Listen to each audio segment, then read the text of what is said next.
I'd rather be hit by a bullet than a boss. I mean, I'd rather not get hit at all, but if I had to choose, I'd go with a bullet. Of course, the odds of being struck by an original bullet made by Destiny Dynamic in the 1980s are close to zero, because you just won't find them on a disc golf course. The bullet was never approved by the PDGA's Technical Standards Committee. Although, as Joe Feet wrote, the bullet was one smoking hot golf disc in its day, the movers and shakers of disc golf deemed it too small, too hard, and often too heavy, and ushered in safety standards that are still in place today. Partly due to its outlaw status, the bullet, along with its manufacturer, would fade into history while other discs and manufacturers rose to prominence. Some observers attribute the bullet's fate to politics and the business dealings of a few individuals. But the bullet debate is only one of many controversies involving equipment standards and preferences. At the heart of these disputes, there is an ongoing collective discussion about what disc golf should be and how it ought to be played. These conflicts, in other words, are cultural. The importance of culture becomes more obvious when considering the current context. In the last few years alone, the PDGA's Standards Committee has approved several high-speed drivers, all of which are certainly more dangerous than the bullet. This comes at a time when players are throwing farther, faster, and in larger numbers than ever before. But high-speed drivers have become such a valued part of disc golf culture that the idea of outlawing them seems ludicrous.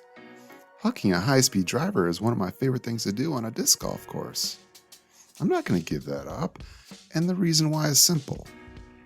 My mindset, like yours, is a product of today's disc golf culture, not the culture of the 1980s, which led to the banning of the bullet.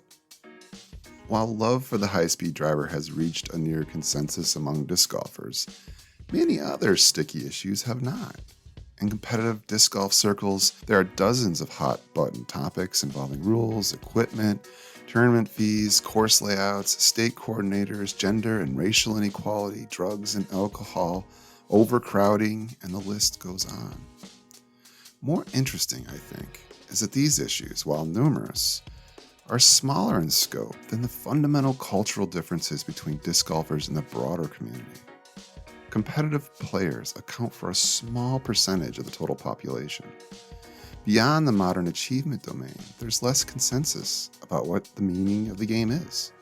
Disc golf is a competitive sport to some, and a form of meditation to others.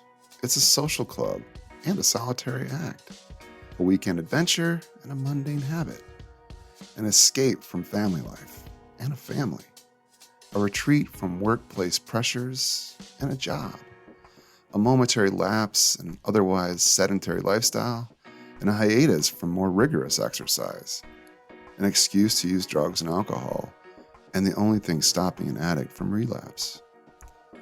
Although reliable statistics suggest that something called disc golf is growing quickly, its participants are experiencing the game in different ways. On one hand, it's wonderful that disc golf can be so many different things to different people. On the other hand, a lack of cultural consensus is terrible for the development of a sport. More worrisome than any one cultural conflict is the prospect of not having a cohesive culture at all. This is where I'm headed in my next installment.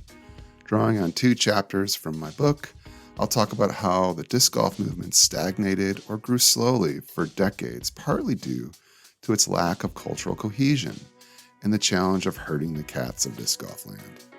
To follow along, you can subscribe to the YouTube channel or head over to my blog, parkdiscgolf.org. You'll find the videos along with written content under the category Rise of an Unknown Sport. You can also follow me on Twitter @a disc golf blog for daily updates on all things disc golf.